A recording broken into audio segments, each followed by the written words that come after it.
Welcome to the All Ball Show, presented by Abstract Sports, where we bring sports back to life. I'm your host, Kyle Clay 2K.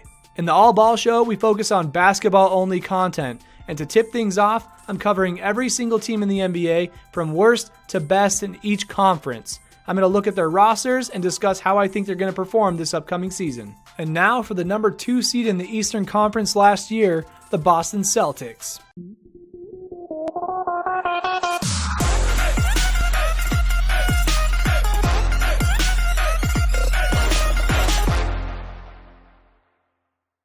The Boston Celtics are a storied franchise in the NBA. They have the most championships. The Lakers and the Celtics are up there in that category. The Celtics are out of Boston, Massachusetts. They are a member of the Eastern Conference Atlantic Division. Their arena is known as the TD Garden. It used to be the Boston Garden. That's what money will do. It changes a historic name like the Boston Garden. Head coach is Brad Stevens, one of the best in the league.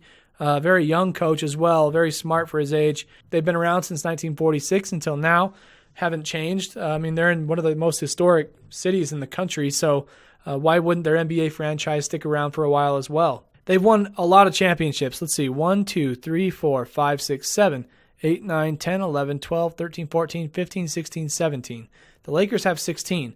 Their last one was back in 2008. That was back when they had like Kevin Garnett, Rajon Rondo, Paul Pierce, and Ray Allen, guys like that. I loved some Celtics teams. As a Lakers fan, I don't see that rivalry as much as some people from the past do. I appreciate the game at a individual level where I'm a Lakers fan because that's how I grew up with the game, but I can appreciate a good team in the Boston Celtics too, even if they are the Lakers' arch rival. That's just how I am. Not everybody is that way. Some would say I'm not a true fan if that's the case, but I digress. The Celtics had a record of 55-27 last year. They were 33-19 in conference play, 27-14 at home, 28-13 on the road. And that's pretty darn good if you ask me. But let's start looking at some of the players they had on their roster last year to help get a picture of why they were so darn good. They had some players who dealt with some injuries who were some of their star players. For example, we'll get there. We all know the one. But anyway, Kadeem Allen, Aaron Baines, Jabari Bird, Jaylen Brown, Jarrell Eddy, Jonathan Gibson, Gordon Hayward. More on him in a minute. Al Horford, Kyrie Irving, Shane Larkin, Greg Monroe, Marcus Morris, Abdel Nader, Semi Ojeleye, Terry Rozier, Xavier Silas, Marcus Smart, Jason Tatum, Daniel Theis, and Guershon Yabusele. A lot of crazy names on the Boston Celtics last year, if you ask me. They had 20 players on their roster total throughout the entire year, according to basketball-reference.com. Kyrie Irving was their top guy. He was their main dude, but he only played 60 games. He was dealing with some knee issues, I think. They weren't major, but it kept him out long enough to impact some of their games down the stretch. But Kyrie still averaged 24.4 points a game, 5 assists, 3 or so rebounds. Pretty good season for him, but the totals really are where it hits. But Kyrie, and let's see, 1, 2, 3, 4, 5, 6, 7. Kyrie plus 7 other players had double-digit average points. That says how deep this team is. And I've said that before, and I will say it again as much as I can. But they had 3 players who had quadruple digits in scoring last season on total. You had Kyrie Irving with 1,450-ish, Jason Tatum with about 1,100, Jaylen Brown, 1,000. Those 2 guys right there, 2 very young guys putting up huge numbers in their first year or two. Al Horford, about 925.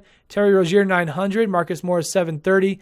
And Marcus Smart, 515. It kind of starts to fall off from there. But very high-packed numbers up there from a lot of young players, honestly. Kyrie Irving came to the Celtics in that season, basically trying to be the man of a franchise on his own, or be the leader of a franchise instead of being under the helm of LeBron James. I think that he saw that as kind of stressful, and he wanted to go about it in his own way, and so I think that's kind of why he did that, why he requested a trade and ended up with the Celtics. The interesting thing is that a lot of Celtics fans were heartbroken on the game 1 of the season last year. I was sitting there watching the game. It was one of the opening night games, Celtics and the Cavaliers. Really cool matchup you wanted to see because they had matched up in the playoffs previously in the previous year. And in the first few minutes of the game, Gordon Hayward goes up for an alley-oop pass from somebody, and he gets bumped in midair, and it obviously wasn't on purpose, but he gets hip checked, and he falls down really hard and awkwardly, and he like fractured his ankle in the most gruesome way possible on national television. His foot was sideways. It was laying there. It was bad. So if you're queasy and you haven't seen that yet, maybe don't go look for it. But if you haven't seen it and you like gross things, there you go. I mean, I was in shock when that happened, along with the entire NBA world, because when something like that happens, this guy is an all-star. He affects a team in such a huge way. I can see how his injury affected the entire picture of the season. Like, that's a season-ending injury, and that he was one of their best players. So you can't help but think that they're going to struggle throughout the year, and they did. I don't see how they made it back up to the number 2 spot, if I'm being honest, without him. So with him coming back this year, that's going to be interesting to watch. Him and Kyrie Irving both healthy. With everybody else coming back too, for the most part, should be a lot of fun. Without Gordon Hayward, they did go on to the playoffs. They defeated the Milwaukee Bucks in Game 7 of the first round. Bucks being the number 7 seed with Giannis Antetokounmpo at the lead. They defeated the Philadelphia 76ers in 5 games somehow. I'm not entirely sure how they did that. Just clicking on all cylinders, like I mentioned in the Sixers episode. They went on to play the Cavaliers in the Eastern Conference Finals, and they took it to a Game 7, or the Cavs forced a Game 7, I should say, and the Cavs won Game 7 in Boston as a number 4 seed to go on and take the Golden State Warriors in the finals, or to take them on. They got beat 4-0 in that series. A crazy season for the Celtics.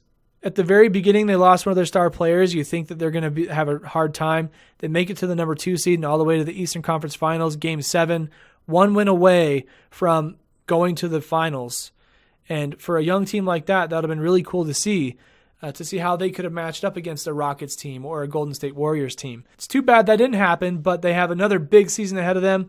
And Gordon Hayward's looking healthy. Kyrie's looking healthy. He's grown his hair out a little bit. He's wearing a headband. Looks like he's straight out of the 70s or something, or the 80s, like Dr. J, just a smaller guy. But a lot of their guys are coming back. Aaron Baines, Gordon Hayward, Al Horford, Kyrie Irving, Terry Rozier, Marcus Smart. Marcus Smart can get himself in trouble. He's a hot-headed, young, vocal leader. I'd compare him to like a Draymond Green. Strong defender. That's one of his major strengths, but he talks a lot, and it can get the best of him sometimes. As a Lakers fan, I can say that I am excited to see the Celtics this year at their fullest potential, because I know my team, the Lakers, are going to be performing pretty well in the West, but I think the Celtics can have a strong chance to go up to the top this season. Them and the Sixers are looking pretty dangerous. And that does it for this episode of the All Ball Show presented by Abstract Sports. How do you think the Boston Celtics are going to do this year? Please let us know in the comments below. Also, make sure to hit that like button and subscribe if you want to get more basketball content throughout the season. I'm your host, Kyle Clay 2K. I'll see you in the next one.